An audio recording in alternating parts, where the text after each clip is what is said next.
What if I told you that right now, someone you've never met is deciding whether you deserve to live? Not because you've committed any crime, not because you've hurt anyone, but because an algorithm has convinced them that your thoughts are too dangerous for this world. Sounds like science fiction, right? Welcome to 2024, where reality feels more twisted than a Christopher Nolan movie, and somehow less logical. Here's what Harvard won't tell you in their fancy studies about attention spans. We're not just losing focus, we're losing our minds. And I don't mean that in a cute, hyperbolic way. I mean we're literally watching good people transform into something unrecognizable, like some bizarre social experiment designed by aliens who clearly failed Psychology 101. You know what's really wild? We're living through the greatest magic trick in human history. Not pulling rabbits out of hats. That's child's play. No, we're watching entire personalities disappear and reappear as completely different people. Abracadabra, your rational friend, is now screaming at strangers on Twitter. Alakazam, your peaceful neighbor, is suddenly justifying violence against people who think differently. But here's where it gets existentially terrifying. What if the real trick isn't making good people disappear? What if it's making us believe that this madness is normal? That families should be torn apart over politics? That neighbors should be enemies? That disagreement equals hatred? I'm about to tell you a story that'll make you question everything you think you know about heroes, villains, and the thin line that separates civilization from chaos. It's about a man named Charlie Kirk. And before you roll your eyes or cheer, depending on which algorithm has been feeding your brain lately, just listen, because this isn't really about Charlie Kirk. This is about all of us. This is about what happens when society decides that some people deserve to die for their thoughts. This is about the moment we stop being human beings who disagree and became enemies who destroy. And if you think this story doesn't apply to you, if you think you're on the right side of history, well, that's exactly what makes this story so terrifying. Because every villain in history thought they were the hero of their own story. So buckle up, because we're about to dive into the rabbit hole of modern madness, where dreams become nightmares, heroes become targets, and the only thing crazier than the story I'm about to tell you is the fact that it's actually happening in real life. The question isn't whether you'll make it to the end of this story. The question is whether you'll still be the same person when you get there. Every nightmare starts with something ordinary. A regular Tuesday morning, a cup of coffee, a man checking his phone before heading to work, unaware that somewhere across town, someone has already decided he doesn't deserve to see another Wednesday. The machinery of hatred doesn't announce itself with fanfare. It whispers in ears, plants seeds in minds, and then sits back to watch the garden of destruction bloom. Let me tell you something about Charlie Kirk that the headlines won't mention. He made pancakes every Sunday morning for his kids, shaped like Mickey Mouse, burned around the edges because he never could figure out the right temperature setting on that ancient griddle his wife refused to replace. "It has character," she'd say, laughing as smoke filled the kitchen for the 100th time. Character. Funny how he used that word, isn't it? Because character is exactly what Charlie had in abundance. The kind that made him coach Little League on weekends. The kind that made him stop to help stranded motorists. The kind that made him believe, genuinely believe, that America was still a place where people could disagree without wanting to kill each other. What a quaint notion. But here's what's fascinating from a biological standpoint.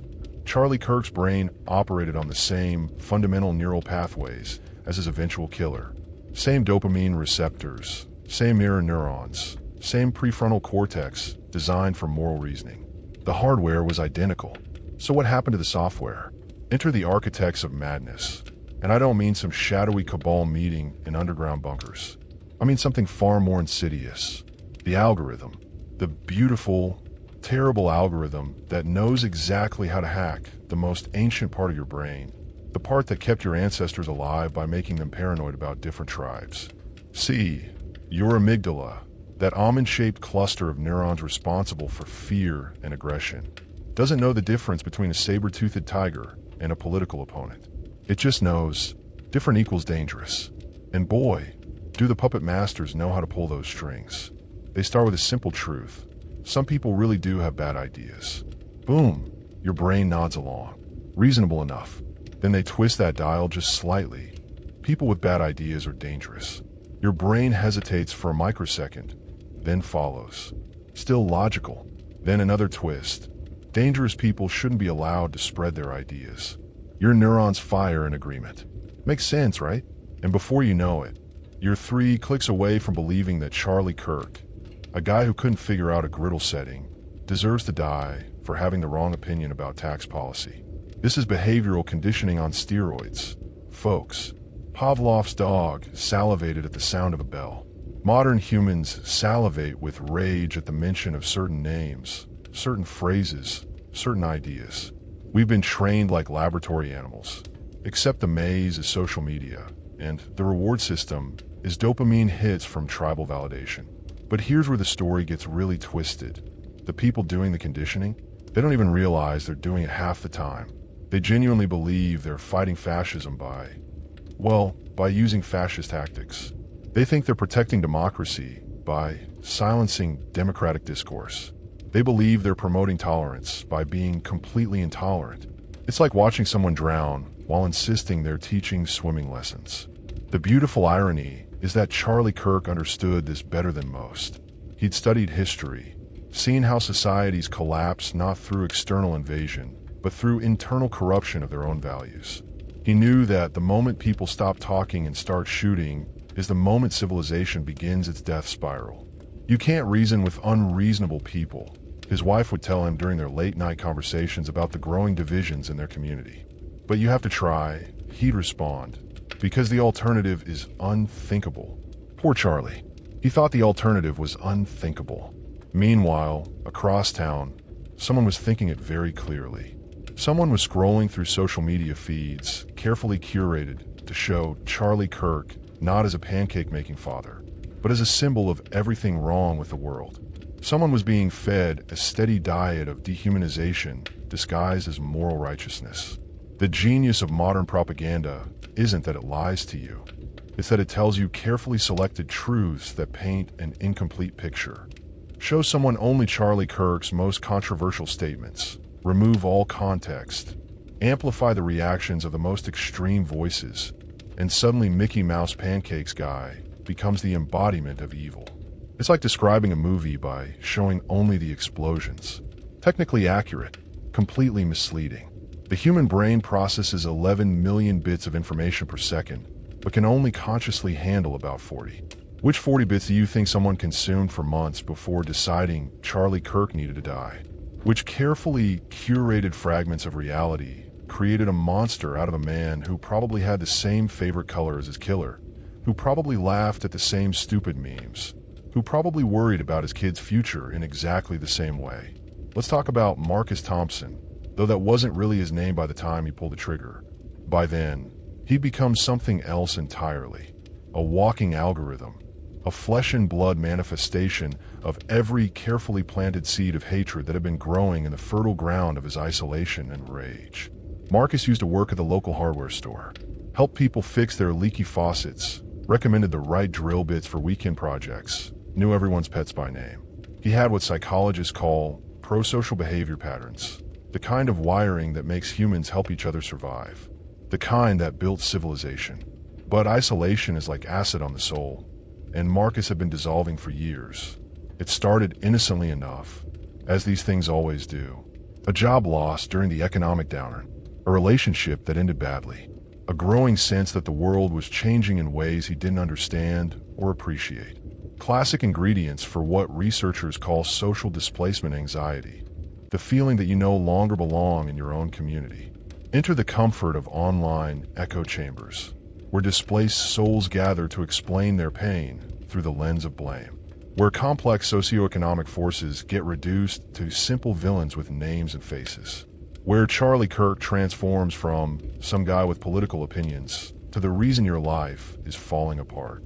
The beautiful thing about echo chambers, and I use beautiful in the most twisted sense possible, is how they provide meaning to meaningless suffering. Your job disappeared because of globalization? No, it disappeared because Charlie Kirk supports policies that hurt working people. Your relationship failed because modern dating is complicated? No, it failed because people like Charlie Kirk promote toxic values. Suddenly, your random personal tragedies aren't random anymore. They're part of a grand narrative where you're the righteous victim and Charlie Kirk is the orchestrator of your misery. This is where the neuroscience gets really fascinating and terrifying. When your brain assigns meaning to suffering, it literally rewires itself. New neural pathways form, strengthening with each repetition of the narrative. The more you tell yourself that Charlie Kirk is the source of your problems, the more your brain believes it. Eventually, this becomes your reality at the cellular level. It's not an opinion anymore. It's a biological fact encoded in your synapses. But here's what's really diabolical about modern radicalization. It doesn't just give you an enemy. It gives you a community of fellow victims who validate your transformation. Marcus found his tribe online, a group of people who shared his pain and his newly discovered explanation for that pain. They called themselves freedom fighters. They spoke in a language of justice and righteousness. They shared memes that made Charlie Kirk look like a cross between Hitler and Satan, which would have been hilarious if it weren't so deadly serious. They reinforced each other's growing conviction that people like Charlie Kirk weren't just wrong, they were dangerous, subhuman, worthy of elimination. The echo chamber had become an amplifier, and the amplifier had become a weapon factory. Now, here's where I need to blow your mind with some evolutionary biology. Humans evolved in small tribes where the ability to quickly identify and eliminate threats was literally a matter of survival. If the neighboring tribe was hostile, those who hesitated to defend their group died. Those who acted decisively lived to pass on their genes. We're all descendants of people who were really good at tribal warfare. The problem is, our modern environment has changed faster than our biology can adapt. Your brain still thinks you're living in a world of 150 people where the wrong decision about who to trust could mean death for your entire family. So when modern propaganda convinces you that Charlie Kirk represents an existential threat to your tribe, your ancient survival instincts kick in. And those instincts don't negotiate. They don't compromise. They eliminate threats. Marcus spent months marinating in this toxic stew of ancient biology and modern manipulation. His social media feeds showed him carefully edited clips of Charlie Kirk's worst moments.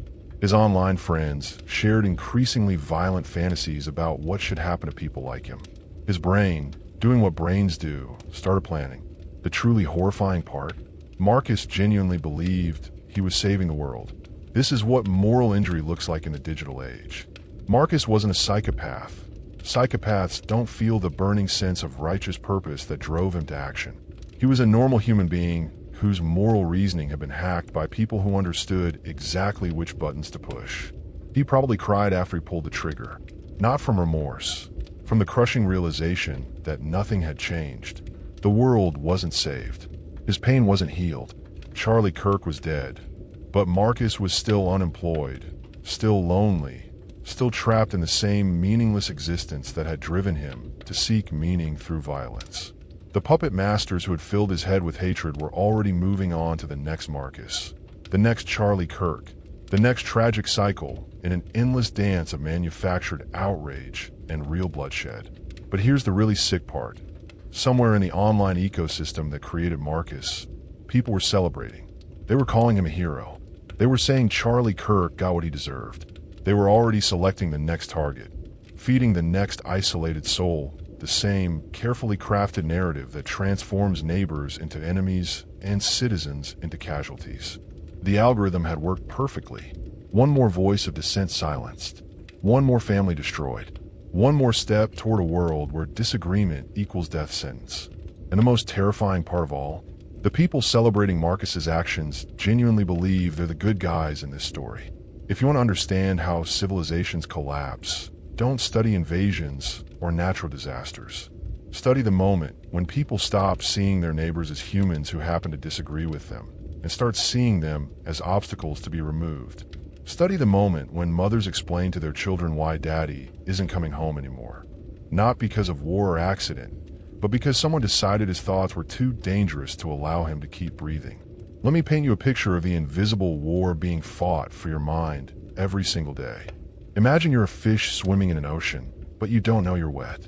The water around you is so constant, so pervasive, that you don't even notice it's there. That water? It's information.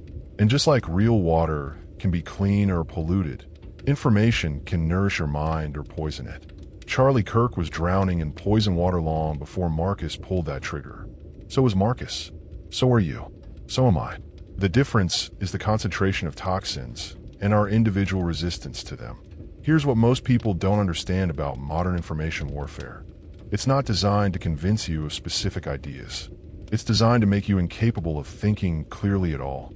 It's not propaganda in the traditional sense. It's cognitive disruption on an industrial scale. Think about it from an ecological perspective. A healthy information ecosystem is like a healthy forest. Diverse, balanced, self-regulating. You've got your towering oak trees of established institutions, your scrappy undergrowth of independent voices, your decomposers breaking down old ideas to make room for new growth. Everything has a role, everything interacts, everything contributes to the overall health of the system. But what we have now isn't an ecosystem, it's a monoculture, a vast plantation of identical thoughts, planted in rows, harvested for profit, and sprayed with chemicals to kill anything that might compete for attention. And just like agricultural monocultures, this system is incredibly efficient at producing one thing while being catastrophically vulnerable to collapse. The puppet masters running this operation aren't necessarily evil in the cartoonish, mustache-twirling sense. Most of them are brilliant people who've discovered something terrifying. Human attention is the most valuable resource on Earth, and the easiest way to harvest it is through outrage. Your brain, bless its ancient heart, was designed for a world where danger was immediate, local, and solvable. Saber-toothed tiger approaches. Fight or flight kicks in. Problem solved one way or another. But the modern attention economy has figured out how to keep you in a constant state of fight or flight about dangers that are distant, abstract, and unsolvable. Charlie Kirk represents everything wrong with America. Your country is under attack. Your way of life is threatened. But here's the beautiful thing from a business perspective. You can't actually fight Charlie Kirk directly, so you stay in that high arousal state indefinitely, constantly checking for updates, constantly seeking more information, constantly feeding the machine with your attention. It's like being chased by a tiger that never catches you and never goes away. Your stress hormones stay elevated, your critical thinking shuts down, and you become incredibly susceptible to simple solutions for complex problems. Simple solutions like, eliminate Charlie Kirk and your problems will be solved. But here's where the ecosystem gets really sophisticated. It's not enough to just make you hate Charlie Kirk. They need to make you feel good about hating him. They need to make hatred feel like virtue, violence feel like justice, destruction feel like construction. So they wrap the poison in the most appealing package possible, moral righteousness. You're not consumed by hatred. You're fighting injustice. You're not advocating violence. You're protecting vulnerable people. You're not destroying society. You're building a better world. The cognitive dissonance that might otherwise make you pause and question your beliefs gets resolved through an elegant psychological sleight of hand. This is what psychologists call moral disengagement. The process by which normal, decent people convince themselves that harmful actions are actually virtuous. It's how ordinary Germans became Nazis. It's how good Christians participated in the Crusades. It's how Marcus Thompson became a killer while maintaining his self-image as a hero. The mechanism is always the same. Take a genuine moral concern, amplify it beyond all proportion, provide a simple target to blame, and offer violence as the solution. Sprinkle in some tribal belonging and social validation, and you've got yourself a monster factory. But here's what's truly insidious about the modern version. It's democratized. You don't need a charismatic leader or a centralized organization anymore. The algorithm can radicalize people at scale, automatically, without any human oversight. It's like having 1,000 Hitlers working 24/7, each one perfectly calibrated to the specific psychological vulnerabilities of their target audience. Marcus didn't join a terrorist organization. He didn't attend secret meetings or receive explicit instructions. He was radicalized by the same platforms you probably use every day, through a process so gradual and organic that he never realized it was happening. The ecosystem had evolved him from hardware store employee to assassin through a series of micro steps, each one feeling natural and justified in the moment. Like a frog being slowly boiled alive, he never noticed the temperature rising until he was already cooked. Meanwhile, Charlie Kirk was living in his own information bubble, largely unaware of the hatred being cultivated toward him. He saw the angry comments and death threats, sure, but they felt abstract, unreal, just noise from the internet that had no bearing on his actual life of pancakes and little league and family dinners. This is another crucial feature of the ecosystem. It isolates targets from awareness of their danger, while simultaneously convincing their potential killers that they're imminent threats. Charlie Kirk felt safe, while Marcus felt urgency. The perfect conditions for a surprise attack. The tragic irony is that Charlie Kirk and Marcus probably agreed on more things than they disagreed on. They both loved their country. They both worried about their children's futures. They both wanted to feel like their lives had meaning and purpose. Under different circumstances, they might have been friends. But the ecosystem doesn't profit from friendship. It doesn't harvest attention through understanding and compromise. It needs conflict, division, and escalation to keep the engagement metrics climbing. So it took two fundamentally similar human beings and convinced one that the other deserved to die. And the most horrifying part, the ecosystem is still running. Right now, as you listen to this story, it's selecting new Charlie Kirks and new Marcus Thompsons. It's planting seeds of hatred in fertile minds. It's transforming disagreement into dehumanization and neighbors into enemies. The machine that killed Charlie Kirk is still humming along, as efficient and invisible as ever, waiting for the next tragedy to monetize. But here's the thing about ecosystems. They can collapse, sometimes gradually, sometimes all at once, but always following the same pattern. First, the apex predators disappear. In this case, voices of reason and moderation. Then the scavengers take over, the outrage merchants and division dealers. Finally, the whole system becomes unsustainable and crashes, leaving behind a wasteland where nothing can grow. The question isn't whether our information ecosystem will collapse. The question is what will build from the ashes. You want to know what rebellion looks like in 2024? It's not leather jackets and motorcycles. It's not protest signs and revolutionary slogans. Real rebellion in our age looks like this. Refusing to hate people you've never met. Sounds pathetic, doesn't it? Like the lamest form of resistance imaginable. But here's the thing about living under an attention dictatorship. The most radical act you can perform is thinking for yourself. After Charlie Kirk's murder, something unexpected happened. Not nationally. Nationally, the usual suspects said the usual things. The outrage machine churned out the usual content, and the ecosystem continued its usual harvest of attention and anger. But locally, in Charlie's actual community, something different began to stir. It started with his neighbor, Mrs. Rodriguez, who'd never agreed with Charlie's politics, but had borrowed his leaf blower every fall for 15 years. She stood up at the town hall meeting and said something that stopped everyone cold. I didn't like Charlie's opinions, but I liked Charlie. And there's a difference. Such a simple statement. Such a revolutionary concept. You see, the ecosystem depends on a fundamental confusion. The conflation of people with their ideas. Charlie Kirk wasn't just a guy who happened to have certain political views. He was those political views. He wasn't a human being who sometimes said things Marcus disagreed with. He was the physical embodiment of everything Marcus had been taught to hate. But Mrs. Rodriguez remembered the human being. She remembered the guy who helped her carry groceries when her back was acting up. She remembered the pancakes shaped like Mickey Mouse. She remembered that people are more than their worst opinions, more complex than their political labels, more deserving of life than their most controversial statements. This is what cognitive rebellion looks like, remembering that your enemies are human. The neuroscience behind this is fascinating. When you hate someone in the abstract, your brain literally processes them differently than when you know them personally. The areas responsible for empathy and theory of mind, your ability to understand that other people have inner lives as complex as your own, those areas go dark when you're thinking about abstract enemies. But when Mrs. Rodriguez talked about Charlie the neighbor instead of Charlie Kirk the political figure, she was literally rewiring the community's neural networks.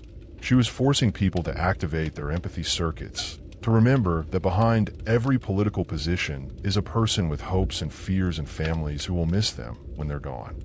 It's like debugging the human operating system. Soon, other neighbors started sharing their own memories of Charlie the person. The coach who never missed a game, even when his own kids weren't playing.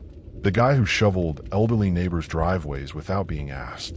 The father who cried at every school play, no matter how terrible the performances. Each story was a small act of rebellion against the ecosystem that had painted him as a monster.